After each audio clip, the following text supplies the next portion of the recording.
en la antesala de dos politólogos que están con nosotros, Pablo Nopoff y Claudio Blanchard. A los dos gracias. Un placer. Muy gentiles. Un gusto. Esta es la foto del peronismo de la reconstrucción, es una partecita de lo que se va a ver más adelante. Bueno, posiblemente. Lo que pasa es que, digamos, la Argentina tuvo un proceso muy extenso de los 2 años del kirchnerismo, pero también muy intenso.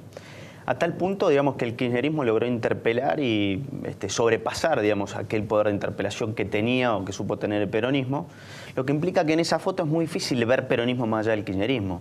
Dicho de otro modo, cuando vos mezclás una ensalada de kirchnerismo, el sabor es a kirchnerismo. La sociedad ahí esencialmente lo que está viendo es kirchnerismo, y esto de alguna manera alimenta un poquito esa famosa grieta o esa famosa dicotomía, que es cierto que funciona más por inercia que por vigencia, pero que funciona.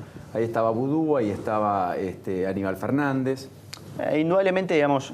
Ahí estaba la cámpora, a la cual Aníbal Fernández dijo que no entienden nada de política. Sí. O sea, digamos, definitivamente había un escenario también heterogéneo, como es lógico en cualquier coalición, digamos. Y yo te sumaría otro elemento también, digamos. Indudablemente estas fotos y otras van a intentar hablar del 2019, pero la necesidad, me parece, de interpelación del PJ no tiene que ver con pensar el 2019, tiene que pensar con el 2018, con el 2019, con el 2020. Porque indudablemente si no logra conectar con la gente, más que con los dirigentes, la situación huele a parecido a lo que ha pasado, digamos. Veo a Gerardo Romano, habló Moyano. Creo que es el raro Moyano ahí, ¿o no? Yo no sé si es el raro o no, digamos... Yo creo hace que 2 años era impensable. Bueno, pero hace 1 era impensable. Pero esto es interesante lo que vos estás diciendo de hace 1 año, no. Me parece que la Argentina de hoy nos está dando una oportunidad maravillosa de repensar cómo pensamos las cosas. Quiero decirte con esto, muchas veces tendemos a mirar fotos, chiquito para atrás, un chiquito para adelante, y me parece que el desafío es sacar el zoom y empezar a mirar un poquito más largo. Me parece que el que logre ver más largo y logre detectar cosas, indudablemente va a mirar con más profundidad de lo que cree, digamos, porque acercarse también te nubla tanto como alejarte tanto. La sociedad acá, digamos, va a estar buscando lo que busca todos los días, que es vivir mejor, digamos. Y no sé si estas fotos finalmente logran traccionar en algo como eso. Me parece que ahí es donde se le da ventaja a un gobierno, en este caso Conviemos o cualquier otro que tenga la botonera, digamos, en ese momento. En términos económicos, ¿esta foto puede espantar inversiones? ¿O es una foto que le da alternancia y no mucho más que eso? ¿O es una foto que atenta contra la idea en medio del cumbre del G20, ministro de Finanzas lunes y martes aquí en Buenos Aires, el encuentro con Christine Lagarde, del propio Macri hoy, a quien fue a ver Lagarde en la Quinta de Olivos, etcétera, junto a Duhovne? Yo creo que no impacta en las perspectivas de inversión en Argentina. Quizás impacta mucho más el número de la propia inversión interna en la relación con el PBI, que hay una proyección para el 2018 de un 15%, y en un ritmo creciente, lo que habla muy bien, de una expectativa de crecimiento lento, pero de crecimiento al fin. Entonces, en última instancia, yo creo que el planteo que muestra esta foto, en cierta medida, es la pelea entre lo viejo y lo nuevo. Y me parece que eso está muy instalado y más instalado en la sociedad de lo que uno se imagina. Y en este planteo, desde el punto de vista de la economía, hay un dato simple que te marca un nuevo modelo en términos económicos y no pensado ya más como modelo, sino como una práctica económica. Si vos te fijas cómo se han sostenido los modelos en la Argentina, en la década del 90 siempre se sostuvo por deuda. Sí. En la década ganada también se sostuvo por deuda. Interna. Exactamente. Y social, que es peor, con un contrasentido claro entre un esquema pretendidamente social y con un efecto social del 30% complicado. de pobres, digamos. Exactamente. Entonces, en ese sentido, yo creo que la perspectiva económica es positiva. Argentina sale de un proceso de recesión de 4 años que con calma social y funcionó. Y sin embargo ahora se exige una salida muy rápida, un proceso inflacionario, cuando en el año 2016 estábamos alrededor del 40%, cerramos alrededor del 25%, hay una caída importante de la inflación. Claro, pasa que estás en 2 años. Top 10, más que top 10, entre los 3 países con más inflación del mundo, digamos. Seguro, y en América Latina detrás de Venezuela.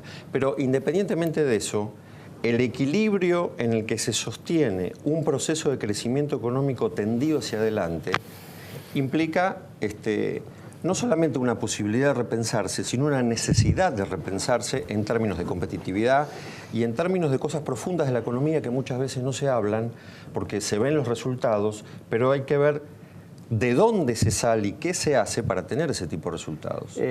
Pablo, vos dijiste por primera vez la elección del año pasado aquí algún día, jugó o pesó más la expectativa que la realidad, el presente, el aquí y ahora y el bolsillo del habitante medio. ¿Eso cambió? Hoy la gente está empezando a privilegiar más que la expectativa, con cierta desilusión por algunas cosas en el bolsillo y por eso algún clima más contestatario, o a Macri le va peor en las encuestas. No, indudablemente hay una caída lógica en las expectativas, una caída con un golpe fuerte en diciembre asociado a un conjunto de elementos de la economía y de la situación de la reforma jubilatoria. La caída interanual entre cómo te dicen que creían que iban a estar un año después su situación económica o el país. Si comparas el kirchnerismo con el macrismo es mucho más largo. Hay una caída 3 veces más fuerte en el macrismo por la sobreexpectativa que había al principio. Macri sigue siendo un presidente bueno para los que creen que es un presidente bueno, más por lo que puede hacer que por lo que ha hecho todavía. Ese es un dato, ¿eh? Porque el choque de realidad con expectativas puede ser grave para el gobierno. Indudablemente, y acá aparece esta idea de lo nuevo y lo puede viejo, consolidarlo, ¿no? claro. La manera de ser nuevo, cuando empieza a pasar el tiempo, es pararte al lado de algo más viejo. Esto, indudablemente, las fotos que veíamos recién, le da una ventaja al gobierno. El problema es que un día pueden decir que los dos son viejos. ¿Estamos cerca o estamos lejos? La verdad es que estamos lejos de saber cuándo puede pasar, pero eso, el día que pase, pasa de un día para otro. Ahora, ¿cuál es la ventaja del gobierno? Que cuando parte de la sociedad mira hacia arriba y dice, tengo dudas, la verdad es que la oferta política no ha mejorado. De hecho, fíjate una cosa, Paulino. En la provincia de Buenos Aires los bonaerenses votaron 2 veces exactamente lo mismo, macrismo, masismo, kirchnerismo, con los candidatos que quieras, pero digamos esencialmente lo mismo. Y la verdad es que si hoy te pones en vistas del año que viene, posiblemente no sea muy distinto a eso.